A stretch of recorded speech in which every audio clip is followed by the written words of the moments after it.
Letters from yesterday. Sometimes the past doesn't stay silent.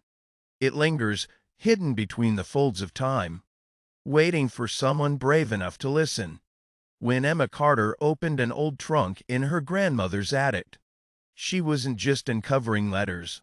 She was unlocking a forgotten love story that refused to fade.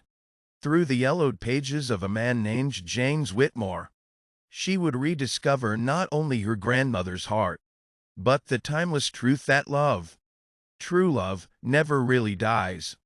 This is a story of memories and second chances, of letters that traveled through time to remind us that even after yesterday is gone, love still finds its way home. Letters from yesterday. The house was silent except for the whisper of the wind brushing against the old window panes. It was one of those afternoons when time itself seemed to move slower, and even the dust floating in the sunlight felt alive. Emma Carter stood in her grandmother's attic, surrounded by boxes filled with decades of forgotten memories. The scent of cedar wood and old paper filled the room. She had come home to sort through the last of her grandmother's belongings, an ordinary task. She thought until her fingers brushed against something different. A small wooden rug tied with a faded velvet ribbon. The brass lock was tarnished, the initials JW carved faintly on top. Curious, she knelt and opened it. Inside lay a bundle of letters, bound together by a silk ribbon, each envelope yellowed by time. The handwriting was elegant, careful, the kind of script that belonged to another century. Every letter was addressed to Margaret Evans, her grandmother. But the sender's name was unfamiliar, James Whitmore. Emma felt her pulse quicken. Her grandfather's name had been Edward. Who was James? She sat by the attic window, where golden light spilled across the floor, and opened the first letter. My dearest Margaret, the nights are colder now, though perhaps it is my heart that feels the chill. Your last letter is the only warmth I have left. If love can travel through silence, then surely you can feel it still. The words reached deep into her tender, aching reel. She could almost hear his voice between the lines. Every letter that followed painted a story of longing, hope, and quiet heartbreak, two souls bound by love yet torn apart by time and circumstance. Emma found herself reading them late into the night, the soft sound of rain outside matching the rhythm of her heartbeat. Somewhere between the faded ink and trembling words, she began to sense her grandmother not as the gentle old woman she remembered, but as a young woman in love, daring, full of fire and dreams. It was as if Emma were meeting her for the first time. A week later, sitting at a small cafe by the shore, Emma spread the letters across the table. Lost in thought, that's when she met Daniel Reed, a quiet photographer with kind eyes and a smile that felt unhurried. He noticed the letters. Old love stories? He asked, his voice soft but curious. Emma looked up and smiled. Yes. My grandmother's. Or maybe not quite hers. He chuckled. That sounds like the beginning of a film. Over steaming mugs of coffee, she told him about the attic, the letters, and the man named James Whitmore. Daniel listened the way few people do, not to respond, but to understand. Days turned into weeks. They worked together to scan and preserve the letters, tracing names and dates, searching for James's story in dusty archives and forgotten newspapers. Most leads went nowhere, but neither seemed to mind.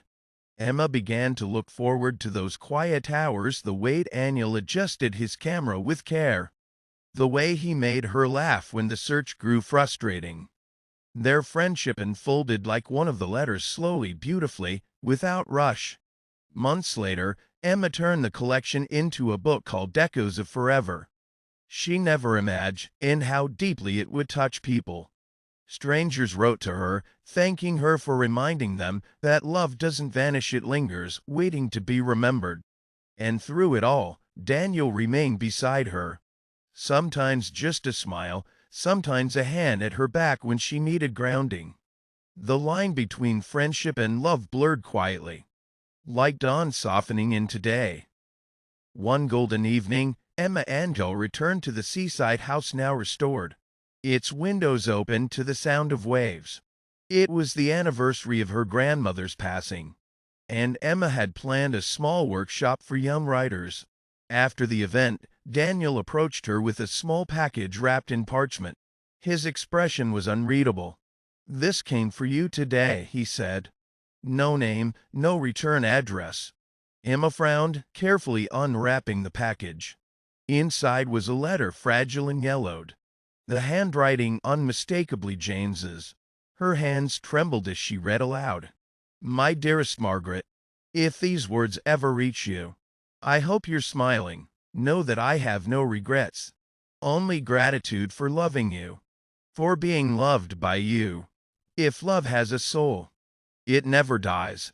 It only changes form, waiting to be remembered." Tears blurred the ink. Daniel stepped closer, his hand finding hers. Neither spoke. In that moment, the silence was enough. Emma folded the letter carefully and placed it inside the old trunk beside her grandmother's photograph. Then she added a note of her own. "Thank you for listening to Letters from Yesterday. If this story touched your heart, don't forget to like, share, and subscribe, because every story deserves to be remembered. For whoever finds this next, remember, love is not lost. It only waits for a new heart to carry it forward." Years later, that house by the sea became a retreat for artists and dreamers. Emma and Daniel married there, under the same sunlight that once streamed through the attic window. They called it Margaret's Attic, a place for stories, laughter, and the courage to remember.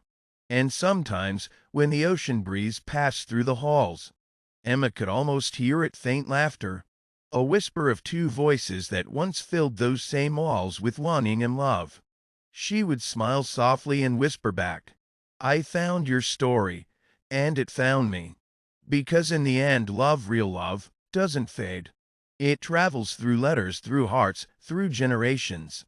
And it waits patiently for someone brave enough to open the box